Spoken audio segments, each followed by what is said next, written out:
boy Icon, and we just concluded night one of WrestleMania 40. I have not done a review for a wrestling show or a review for anything. I have not done something this late in a long time. That's how you know it's WrestleMania season, because I'm out here doing this shit, trying to bring my reviews to you. But I'm not gonna talk. I'm not gonna go forever about this. I'm gonna try to keep this one short and sweet. Just give my quick thoughts and opinions on each match, and then let us know what I think about tomorrow and everything, and we'll get it started. So right now, we didn't have a kickoff show, and I think tomorrow we're getting a women's battle royal. I think they said that there's going to be a women's battle royal tomorrow. Go check out my NXT Stand and Deliver review. I did a review for NXT Stand and Deliver, which got flagged by by YouTube, so I had to make some adjustments before I can re-upload it again. When I first uploaded it, it got blocked. I made the changes they told me to make, and then it got partially blocked. So I'll take a partial. Hopefully this one doesn't get blocked, because I ain't spoiling nothing in the background with WrestleMania, but we're going to talk about it. So right out the gate, the show starts, and Becky got her wish because she got to open the show. Becky Lynch had said that, I guess she was like, if I'm not going to be the main event, I'd rather open the show. That's the old Brock Lesnar thing. So her and Rhea Ripley got to open the show. Becky had a very cool entrance where she talked about pages from her book, her best-selling books, that I'm the man or whatever. And her outfit, I thought her outfit was very good. She had a very cool wrestling outfit, but her outfit also had pages from her book to make up her dress and the train of her dress, which was also nice. She got in the ring. She came in the ring first. Rhea Ripley showed up. Rhea Ripley, the band that performs Rhea Ripley's entrance actually performed it live, which was very cool. And then when you look at the band and look at the band who performs Rhea Ripley's theme music, Rhea Ripley's entire persona makes a lot more sense to me now. And this was a good match. They wanted you to, they were telling the story that, Becky, she's the conquering, hero, she's Becky Balboa, and she can fight through anything, but, mommy's been unstoppable. And they keep talking about how Rhea Ripley, she's the most dominant, blah, blah, blah. Do we not remember Bianca Belair? Bianca Belair, who I might add is the longest rating Raw Women's Champion, and she was Raw Women's Champion for over a year. Rhea Ripley just made a year with her title reign today, because in the end, after a lot of back and forth and some good ass whippings, in the end, Rhea Ripley did win the match. She pulled a riptide off where she threw her she did the riptide and threw Becky into the corner, and then she blocked Becky trying to do a manhandle slam off the top rope, and then she hit her with like four or five riptides, and then after that, she finally put Becky away. She beat Becky Lynch. And Rhea Ripley, she solidified herself as that bitch going on Monday Night Raw. So now the question is who's going to take her down? It's does Becky come in for a rematch and they do this all over again? Because Jade's on SmackDown, so it's not going to be Jade Cargill. So, unless a new wrestler shows up Monday on Raw, I'm interested to see who's going to be the next challenger for Rhea Ripley's title, because I can't think of anybody on Raw, but maybe Lyra Valkyria, because I don't know. I can't see Lyra Valkyria beating Rhea Ripley if she just beat Becky Lynch, but we'll see. But kudos. Like I said, that was a good match by both women. It was a good opener to the show. It definitely got got everybody involved the way it should have, and we're moving on to the next match. The next match, surprisingly, was the tag team ladder match, which probably would have, if it wasn't for Becky requesting to open the show, I probably would have either put this match or the Usos match on first. But we did get the tag team ladder match, with the 2 teams from SmackDown and the 4 teams from Raw. And this whole thing about so Raw needs more people because they have a longer show. That's bullshit, because they got more people. They don't even use all the people that they got anyway. But this, I said, but it was cool. It was what was it? Not Pretty Deadly. They didn't make it. It was A-Town Down Under, The New Day, The Awesome Truth, DIY, The Judgment Day. DIY, who I actually, the New Catch Republic, and I thought, and actually, because we all knew the belts were going to get split. Once they made that decision where they said that in order to win this match, both belts have to be retrieved, I said, this is where we finally split the tag team titles, and we have 2 different sets, because they have enough teams now. They have seven teams on SmackDown. They got about 7 to 9 teams on Raw, so they have enough teams now where they can pull off a legitimate tag team division. So I was happy that they actually split the belts. We do need to come up with new tag team championships, but during the match, it was a typical ladder match. But I said, but my picks for this, I thought it was going to be DIY and the New Catch Republic winning the championships, but to no avail. I was actually wrong on this one, because they had both sets of championships, on one on the left and one on the right. And then during the match, A-Town Down Under were the first team to climb. And Grayson Waller, he flew up that shit quick. Like, Grayson Waller flew up that ladder, and him and Austin Theory, they pulled down the SmackDowns, because they're the SmackDown team. They pulled down the SmackDown Tag Team Championships, and they are now officially the new SmackDown Tag Team Champions. But the match still continued because the match didn't end until someone grabbed the Raw belts, which means that A-Town Down Under, they're still in this match. But then both of them got put through ladders, and they got taken out of commission. R-Truth, who stole the show, this mother, he jumped, like, first of all, he jumps on the apron and asks The Miz for a tag. And I'm like, bro, this isn't a tag. This isn't a traditional tag match. Then after he gets the hot tag, he ends up beating up everybody. He performs his finisher on Damian Priest and then goes for the pin. So I'm like, this guy. They also mentioned that R-Truth has never won a match at WrestleMania, which I thought was crazy. Like, the fact that he never won a match at WrestleMania. But he finally got, and they mentioned that for a reason, because and that's the thing, because when I thought DIY was going to win the match, because I know, like, they're fan favorites of Triple H. Like, Triple H loves him some DIY.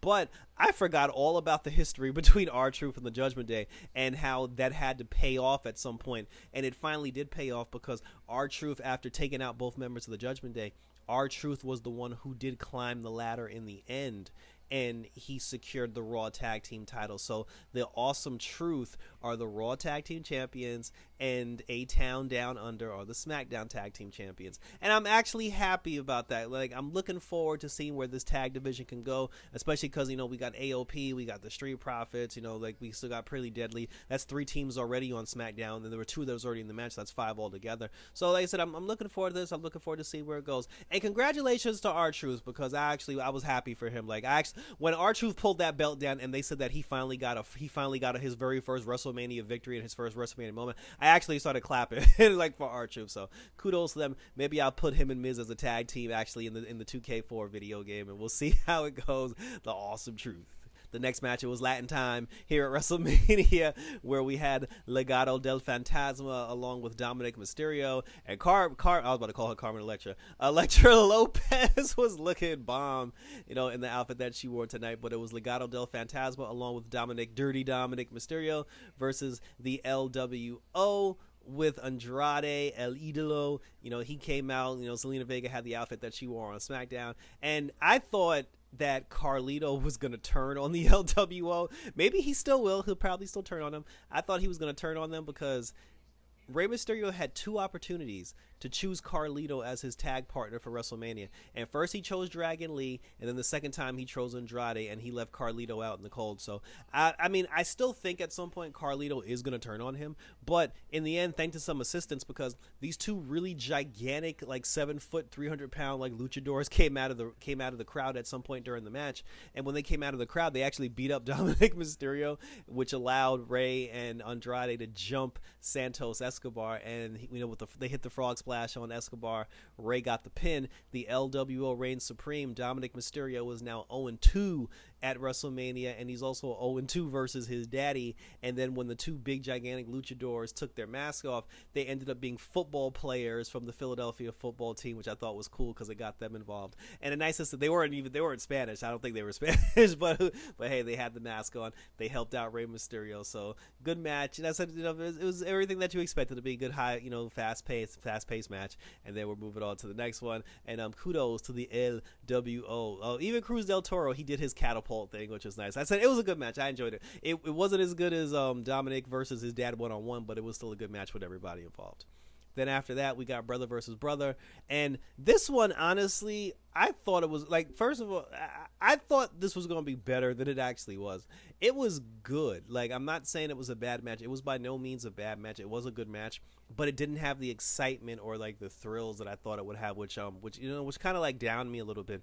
But, they told basically the typical story, like, Lil Wayne rapped, like, 4 bars, and then he came down the ring with Jey Uso, never said yeet, not once, and then Jimmy came in, he got dived on by his brother. Then the match started, and then basically it was a super kick part. And I think that's probably one of the things I didn't like about it, because there was at one point where it's just like, do you guys actually have any moves in your arsenal, or is this just going to be a super kick party?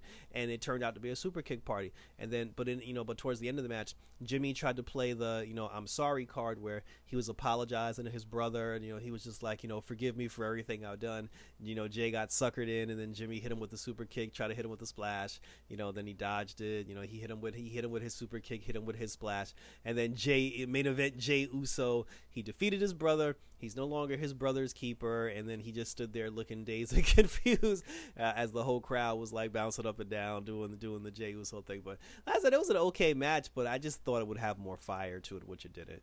And then following that was the match that I was actually looking forward to the most on night one of WrestleMania: Black Girl Magic versus the Foreign Girls, where it was Damage Control of Asuka, Kairi Sane, and Dakota Kai, who was looking really good. And like, somebody call Roxanne Perez and say, if you're really serious about being a heel, that's how you dress. You know what I'm saying? Like, she should take everything she can from Dakota Kai. And I said, it was Damage Control, who had a cool entrance. Like, they had the Japanese women come out with the fans and the rose petals and everything. So it was a nice entrance for them, going up against Jade Cargill, Bianca Belair, and Naomi, where the three of them actually came in unison, where Naomi wore gold, Jade wore white, and Bianca had white and gold on. So the three of them, at least they dressed the part. Like, I give them credit for that. But this was a squash match. It was like this was a glorified squash match, to the point where like, Naomi started the match, then Bianca came in third, and then Jade closed it out. But I'm like, come on, like Damage Control, they didn't have a shot. Like, like, Damage Control got their ass beat. They got their ass beat from 110th Street. Like, even Asuka, she tried to miss that one point, and she missed it Kyrie in the face instead. Dakota took the pin off of, I was gonna say the Glamazon. I forgot. I don't know what Jade calls it, but Jaded, whatever she calls it. Like, Jade hit the finisher on Dakota Kai, and then she got the 1-2-3 victory. So it was cool, because two streaks were kept alive during this match. Bianca kept her undefeated WrestleMania streak, which I applaud, and Asuka kept her losing streak at WrestleMania, which kind of sucks. But like I said, but it was. I'm just happy they didn't do the Tiffany Stratton versus Bianca match, so, because that match was trash. Ain't nobody want to see no Tiffany Stratton, and the Black Girl Magic was on full display. So I salute my sisters in arms, and congrats to them. And I hope they keep this going for a little bit longer before Jade eventually turns on them, and then we get her versus Bianca Belair. Then came the emotional part of the evening, which was the Intercontinental Champion. Now, Gunther versus Sami Zayn, and there was no way, in my mind, I was like, there's no way in hell, like, Sami Zayn is winning this championship. But then they did the whole thing where he was in the back, he was talking to his wife, he was talking to his son, and then when he was on his way to to the gorilla position, then Chad Gable started talking to him, and then when he got to the gorilla position, Kevin Owens was there, and I was like, holy shit, they really try to make me believe Sami Zayn is going to win this belt. And Gunther beat the shit out of it. Like Sammy owed him money. You know what I'm saying? Like, Sammy must have owed him money, because he beat that man like the rent was due, and Sammy said he wasn't going to pay. His wife was sitting in the front row, and she was cheering him on. And this is where Gunther fucked up, because he focused on Sammy's wife when he shouldn't have. There was too many times during the match where he was talking to his wife, he was talking trash to Sammy's wife and everything, which allowed him to get distracted. And then there was a moment where Sammy had got him on the top rope, and Sammy hit a top rope brain buster, which scrambled the brains of Gunther. He got hit with two haluva kicks, and then he pinned him. He got the 1-2-3. But when he got the 1-2-3, the crowd didn't pop initially, because I think they were legitimately shocked that he won that match.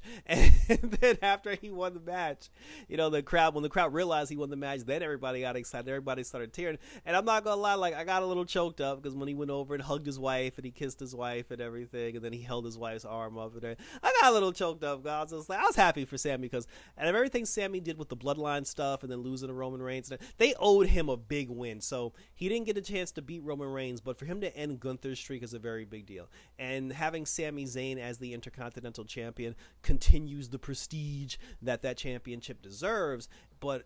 Chad Gable did tell him, he's, like after Gable shook his hand and gave him a hug, he said, "Don't forget, after you win the belt tonight, you owe me a favor." Obviously, the favor is going to be to give Chad Gable a championship match, which I think we're slowly in the realm of like a Chad Gable heel turn, because he's not going to win the match, and then after he loses the match, like maybe he'll get mad and turn heel. So we'll see. But kudos to Sami Zayn. Like I said, like Sami Zayn was in full effect. The reign of Gunther has come to an end, and now Gunther can focus on the World Heavyweight Championship. But though I do feel like Damian Priest will cash in tomorrow, regardless of who wins the match. But Gunther's gonna, before this year is up, Gunther will have the World Heavyweight Championship around his waist. Mark my words. But kudos to Sami Zayn, who is our new Intercontinental Champion. And finally, to close out the show, was the tag team match, the biggest tag team match of all time. Cody Rhodes, Seth freaking Rollins versus the Tribal Chief and The Rock, the People's Champion. And this man came out with the People's Championship, and I started dying.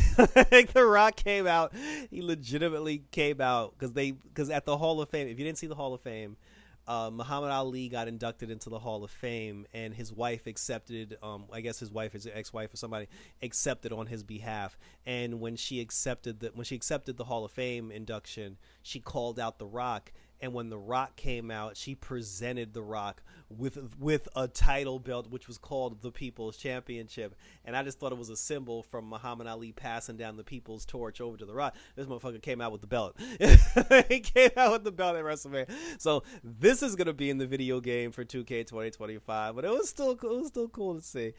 So they're having the match. Mama Rhodes was in full effect. The Rock's mom was in full effect. The Rock actually looked good. Like in the beginning, a lot of the interactions, like the physicality with The Rock, was a little fast paced because, The Rock hadn't wrestled in 7 or 8 years. So I understand he was slowly trying to get himself back into the swing of things, but it was still cool to see him. And then after a while, The Rock got, he got warmed up. There was a moment where Roman Reigns speared The Rock by accident. So there was we thought maybe there's going to be some tension, some dissension there. And, but then towards the end, they ended up putting Seth Rollins through the barricade, double teamed on Cody's ass. And it was The Rock who actually got the pin on Cody Rhodes. So it is my prediction that Cody Rhodes will win the WWE Championship tomorrow, and The Rock's gonna be the first person to challenge him, because he's gonna tell him, he's like, "Oh, I pinned you at WrestleMania and I want to shout at the title," and it's probably gonna be the WWE Championship versus the People's Championship, because The Rock's carrying that belt around for a reason. So if The Rock's carrying that belt around, then that means he's gonna put that belt on the line at some point. But no surprise, we all knew that it's gonna be Bloodline rules. The Rock and Roman Reigns supreme. There was a funny moment where, when the Bloodline was in the ring and Roman was in the ring, and then everybody put their ones up in the ring. Pat McAfee put his ones up. Corey Graves put his ones up. Michael Cole didn't do it. And then Pat McAfee turned to me and said, "Cole, put your ones up, Cole." He's like, "Cole, come on, Cole, put your ones up." And Cole didn't want to put his ones up, but that's probably going to cost him later. The Rock was even throwing his power around, because during the match, he kept telling the referee, "If you count me out, I'm going to fire you. If you get me disqualified, I'm going to fire you." So the man definitely threw his weight around. But it was, like I said, he's the final boss. Like, he's on the board of directors, so he has to play into the storyline. But now that it's going to be Bloodline rules, all hell's going to break loose tomorrow, and maybe we'll get that Stone Cold Steve Austin cameo. But night one ends with the Bloodline reigning supreme, and kudos to them, and thank you for tuning in. So now, like I said, so for that was it. So my predictions for night 2 of WrestleMania. Drew McIntyre will win the World Heavyweight Championship, and then he will get cashed in on by Damian Priest. Bobby Lashley, the Street Profits, and B-Fab will win the street fight. LA Knight will beat the phenomenal AJ Styles. Logan Paul will retain the United States Championship. Bayley will defeat Io Sky to become the new WWE Women's Championship, and Cody Rhodes will become our new WWE Universal Champion. So let me know what you thought about night 1 of WrestleMania. Let me know what you thought about each individual match. What was your favorite? What did you like? What didn't you like? And we'll continue to talk about it as we roll on to tomorrow for night 2 of WrestleMania. So that was it, guys. So thanks for tuning in. And until tomorrow, when we review our coverage for night 2 of WrestleMania, take care. And for night 1, we're out this